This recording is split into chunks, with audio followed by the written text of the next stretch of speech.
Atteindre la richesse n'est pas aussi simple qu'il n'y paraît, mais de nombreuses personnes ne reconnaissent pas cette réalité.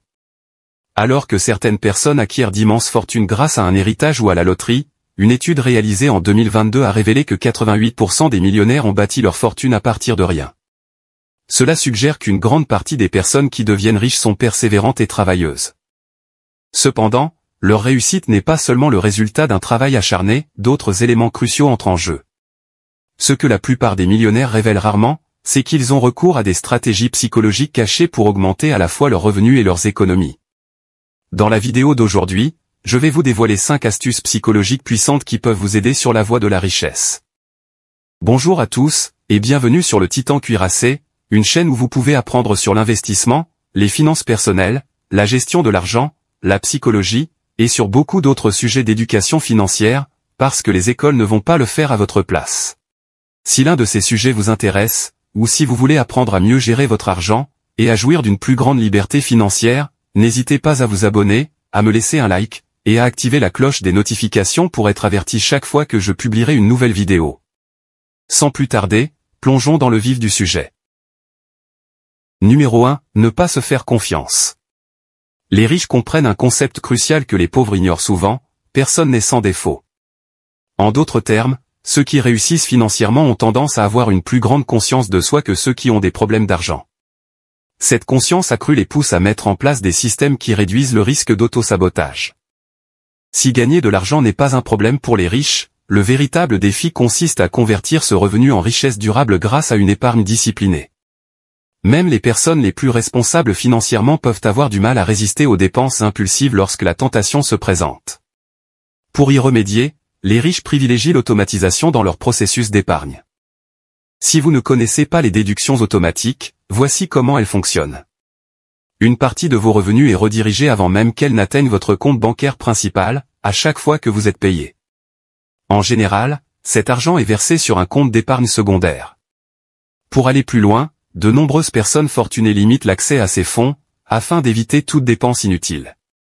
Cela verrouille leur épargne, garantissant qu'elle continue à croître de façon constante au fil du temps. Numéro 2. Faire de petits choix. Les personnes fortunées reconnaissent que même les petites décisions financières peuvent avoir un impact massif lorsqu'elles sont cumulées au fil du temps. Le fait de mettre régulièrement de côté ne serait-ce qu'une petite somme d'argent peut apporter une motivation inattendue, et un sentiment d'autonomie financière. Pour mettre les choses en perspective, imaginez que vous épargnez seulement 5 $ par jour avec un taux d'intérêt composé de 10%. Au bout d'un an, le total peut sembler insignifiant, puisqu'il s'élève à 1885 $. Cependant, en conservant cette habitude pendant 40 ans, on obtiendrait un montant impressionnant de 948 611 $, une somme qui peut transformer complètement l'avenir financier d'une personne.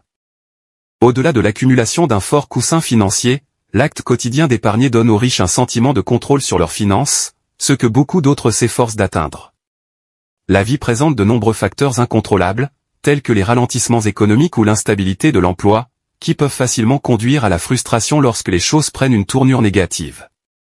Pour éviter de se sentir impuissant, il est essentiel de se concentrer sur les aspects qui peuvent être contrôlés.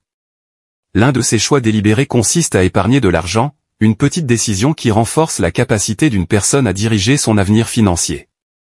Le pouvoir de cette méthode psychologique ne réside pas uniquement dans le fait de mettre de côté 5 $ par jour, ou d'effectuer un paiement supplémentaire de 25 $ sur une dette. La force de cette méthode réside plutôt dans le fait de prendre des décisions intentionnelles, un changement d'état d'esprit qui redonne aux gens le contrôle de leur vie financière. Numéro 3. Retarder les achats importants. Saviez-vous qu'un sommeil suffisant ne se contente pas de réduire le stress, d'améliorer la mémoire et l'humeur, mais qu'il stimule également la prise de décisions financières? Beaucoup de gens le négligent, et pourtant le sommeil peut être un outil puissant pour économiser de l'argent. Tout d'abord, en cas de manque de sommeil, les capacités de prise de décision diminuent, ce qui augmente la probabilité de faire des choix financiers impulsifs. Cette voiture de luxe que vous n'auriez pas envisagée peut soudain vous sembler une excellente idée, simplement parce que la fatigue obscurcit votre jugement. Deuxièmement, un repos suffisant permet à votre cerveau de disposer de suffisamment de temps pour traiter les achats importants avec soin. Le fait de dormir avant de prendre une décision financière importante permet à votre inconscient d'examiner les détails pertinents pendant que vous vous reposez. C'est comme si votre cerveau fonctionnait en arrière-plan, assurant des choix financiers plus judicieux sans effort conscient. Parlons maintenant d'une autre stratégie psychologique sur laquelle les personnes fortunées s'appuient pour accumuler des richesses, ne dépenser qu'en espèces. Vous avez peut-être déjà vu quelqu'un payer un dîner somptueux ou un achat coûteux avec une grosse liasse de billets, et vous avez pensé que c'était pour frimer. Cependant, il y a une raison stratégique derrière ce comportement. Chaque fois que de l'argent est dépensé, que ce soit pour des courses ou un nouveau gadget, les gens ont tendance à être plus attentifs à leurs décisions financières. Le fait de remettre physiquement de l'argent et d'assister à son épuisement, rend les dépenses plus tangibles et plus réelles. En revanche, l'utilisation de cartes de crédit ou de débit crée l'illusion d'un pouvoir d'achat illimité, ce qui incite les gens à négliger les conséquences financières. Cet effet, connu sous le nom de couplage en psychologie, explique pourquoi le paiement en espèces révèle immédiatement le véritable coût d'un article, déclenchant souvent un sentiment d'hésitation. En revanche, les paiements par carte de crédit introduisent un délai entre l'achat et l'impact financier réel, ce qui donne l'impression que la dépense est moins importante. Pour illustrer cela, une étude 2001 du MIT a comparé les comportements de dépenses lors de l'utilisation d'argent liquide par rapport aux cartes de crédit. Les résultats ? Les consommateurs dépensaient jusqu'à 100% de plus lorsqu'ils payaient avec une carte de crédit plutôt qu'en espèces. Par conséquent, si vous souhaitez reprendre le contrôle de vos dépenses et appliquer cette puissante tactique psychologique, envisagez de supprimer les cartes de crédit au profit de plus d'argent liquide. Ce simple changement aiguise la conscience financière, et encourage des habitudes de dépenses plus intelligentes. Numéro 4. Visualisez votre avenir riche. Quel est le facteur commun entre les athlètes d'élite, les acteurs de renom, et les entrepreneurs prospères? Au-delà de leur réussite financière, le trait distinctif qu'ils partagent est le pouvoir de visualisation. Presque toutes les personnes très performantes insistent sur l'importance de s'imaginer en train d'atteindre leurs objectifs avant qu'ils ne deviennent réalité. Pourtant, de nombreuses personnes estiment qu'il est difficile de se projeter au-delà de leurs habitudes quotidiennes. Prenons l'exemple de dépenser 5 $ pour un café Starbucks. Pour des millions de personnes, ce n'est qu'une petite dépense, quelque chose qu'ils dépensent sans hésiter pour satisfaire leur faveur quotidienne de caféine. Cependant, pour ceux qui cherchent à s'enrichir, ces mêmes 5 $ ont une signification plus profonde. Une personne fortunée qui se demande si elle doit dépenser ou épargner ces 5 $ réfléchira probablement à l'impact futur de ce choix. Il comprend que 5 $ aujourd'hui pourraient devenir 100 $ au moment où il prendra sa retraite. Si vous adoptiez cet état d'esprit, feriez-vous quand même cet achat? Ce qui distingue les riches des pauvres, c'est leur habitude d'évaluer le coût futur de leurs choix financiers, et de se demander si ces décisions sont conformes à leur vision à long terme de la richesse. Il convient de noter que cette technique de visualisation n'est pas une découverte moderne.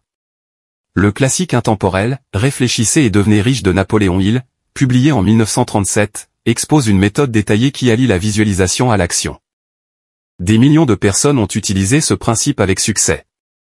Dans ce livre, il explique que la première étape consiste à définir clairement le montant exact d'argent que vous souhaitez obtenir, et à établir un échéancier précis pour y parvenir. Un exemple bien connu de cette technique est l'histoire de Jim Carrey.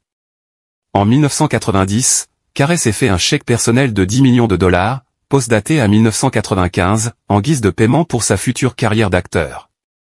Il s'est fixé un délai de 5 ans pour devenir l'un des meilleurs acteurs d'Hollywood, et chose incroyable, il a encaissé ce chèque 5 ans plus tard.